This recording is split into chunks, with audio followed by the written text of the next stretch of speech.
Welcome to the show. Great to have you here today. So, this episode, while it can totally stand alone, it is a follow-up from my conversation with Krista and Mike Passini, the creative couple episode. There were a lot of great nuggets in there. And the one that I chose to speak about today, to go a little deeper with, is all about the pace of creativity, pacing your creative flow, your creative creation, your creative co-creation, however it comes about for you. But if you happen to listen to that episode, you will recall that I jokingly asked if they had ever experienced the phenomenon of pulling a creative muscle, like maybe just going too hard or burning out or something along those lines. And this really got me thinking about the pace. So, in my own life, I have been thinking about this a lot anyway, in general terms, about the pace at which I go about things. I used to be all about quick, fast, and over time, I'm just learning. I really love the mantra go slow to go smooth to go fast. And I think in particular, when we're birthing a new idea, when we are building a business, when we are stepping into a relationship, even though there can certainly be the energy of moving quickly, there's something to be said about slowing down and basking in the moment because there will never be that sensation of the beginning again in that situation. So learning to pace ourselves creatively, I think is something to ponder. I think in life we are given this linear example of how not only creativity, but really everything is quote unquote supposed to go. And when we think in linear terms, we don't think about twists and turns, zigs and zags, ebbs and flows. We innocently, really innocently buy into the misunderstanding that things are just supposed to be constant. And in order for productivity or for us, for things to really count, it's we're just supposed to keep a steady pace. And I think if you were to look at different areas of your own life, you would probably agree that there is a rhythm. There's an unfolding. There are different seasons within our lives. And at those times, things move at different paces. So, my whole intention behind creating this episode is to bring a little bit of awareness to the topic of pace around creativity. And of course, you could apply it to anything and really give yourself some grace to know that um, constant creativity or constant anything is really a myth. There's a lot to be said about inspiration. Again, not only in creative kind of prospects, but in all of life. And who wouldn't argue that maybe all of life is creative? So allowing the rest periods, allowing reflection periods, allowing when you are ready, allowing others to perhaps take a look at what you are creating to get feedback if you're interested in that, particularly if you feel like you are at kind of a standstill. And during the podcast with Krista and Mike, we were talking about how, these moments can really hit when you are um, just doing something completely unrelated to the creative project at hand. And suddenly you are inspired. You have a solution. You find the momentum that you had been lacking. And so we really have to give ourselves that exhale, that spaciousness, that kind of buffer for such things to drop in. And if we feel like we are on a treadmill, then we don't. We can't engage with that kind of energy, that kind of possibility. And to echo a little bit that we were alluding to in that episode as well, you know, expansion and contraction go hand in hand. Just as we know our own beating hearts expand and contract, they need both. I think sometimes we are under the illusion that creativity has to just keep expanding, just like personal growth. Oh, just expand, expand, expand. But there's a relationship between expansion and contraction, and we need both. So if we think of creativity as a cycle, cycles have, I love the word cycle. It to me, it's really freeing to consider different angles, different perspectives about how something can and does unfold. So giving yourself the grace and the space within your creative cycle to know that there will be times that you are more engaged in the creation and times that you are less engaged in the creation, but it's all part of the process. Another part of the pacing could be related to the energy of collaboration. So this could be anything from you perhaps doing a project with another. It might be you going to a class that everybody's working individually on something, but you are part of a community. This can also just be in the creative ways that you show up in friendships, in your family,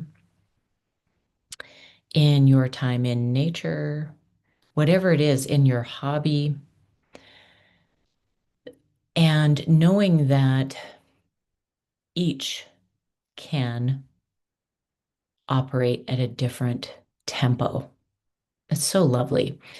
We can still dance together, and everyone can create at their own pace. And I think this is one of those, this topic could be expanded into all sorts of reflection points, but to me, it's one of those beautiful ways of regarding others with so much respect that we allow one another to create at our own tempo.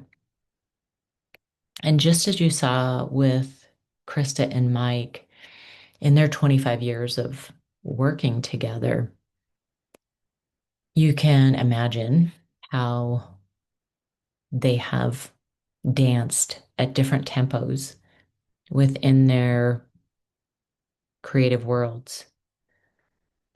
And it can be the same with all of us in whatever kinds of relationships we're talking about. It could be the relationship with an actual material, if you're creating something with material, your readiness and the material's readiness might not match up. And can you let that be okay? There's an interesting question to think about when you are leading and when you are leaning back. And another thought point here is the tension that can come up between creative independence and creative interdependence. That one's a pretty fun one to ponder. And then also learning more about trust. I think trust is such an ongoing life lesson for each of us in different ways related to all of life. But trusting the creative process, if you're working with another, trusting their pace, trusting another's vision, trusting the timing, and just getting to play with and dance with your own relationship with trust itself.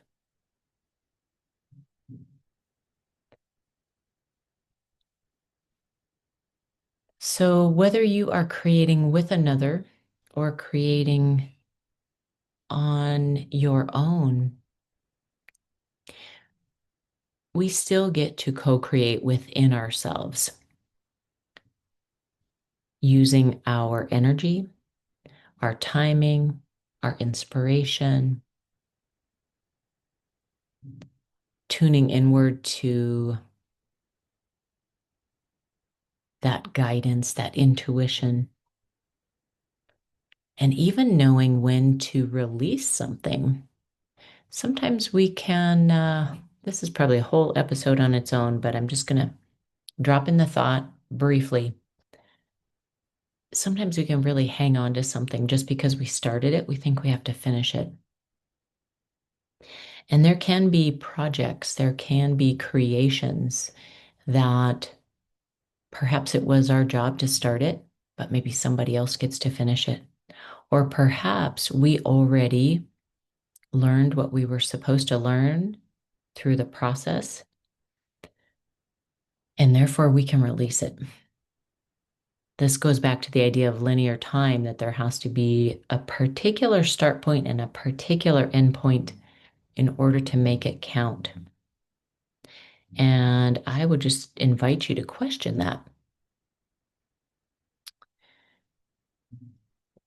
Another quick reframe is how we look at partnerships within our relationships to time, within our relationships to the process, within our relationship to trust.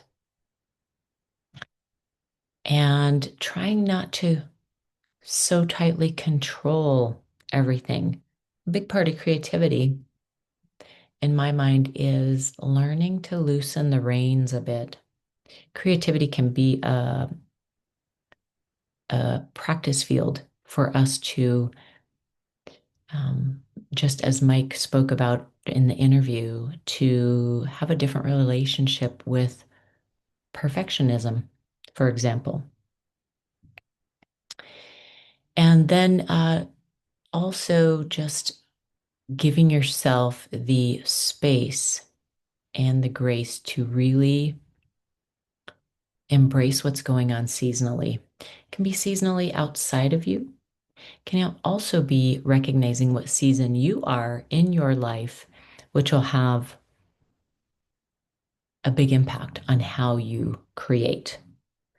Creativity often mirrors nature's rhythms.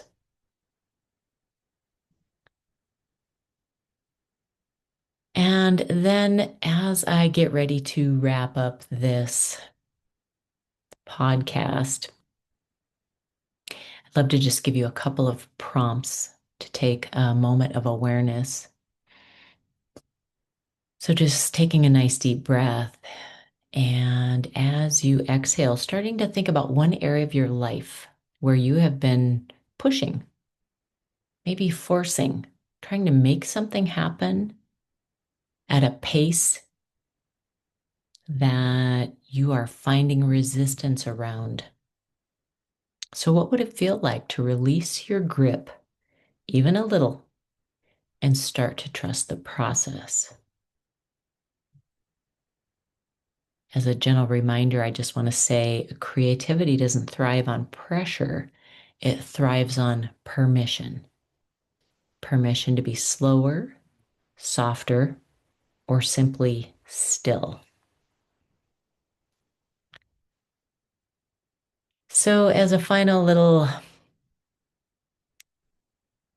closing here, I'd love to hear what came up for you in this episode, what rhythms you are noticing in your own creative life. As you know, I love to get messages from listeners. What's resonating? What's working for you? What kind of reflections or takeaways? It means the world to me to be able to know that we are connecting dots together. And then just a couple, as you know, I love the idea of inquiry, and I love to finish episodes with a question or two for you to ponder. If you love to journal, maybe you want to journal, or maybe you just kind of roll this around in your mind as you're taking a walk. How do you tend to respond when your creative energy slows down? Do you resist it, judge it, or allow it? And maybe you could ask yourself, how can I, how can I allow it the next time I notice when it comes up? Another question for you, am I honoring my natural pace, or am I trying to match someone else's rhythm?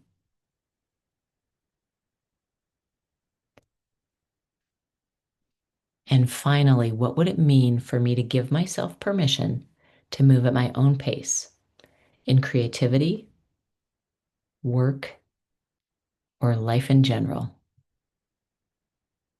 All right, my friends, thanks for listening. Until next time.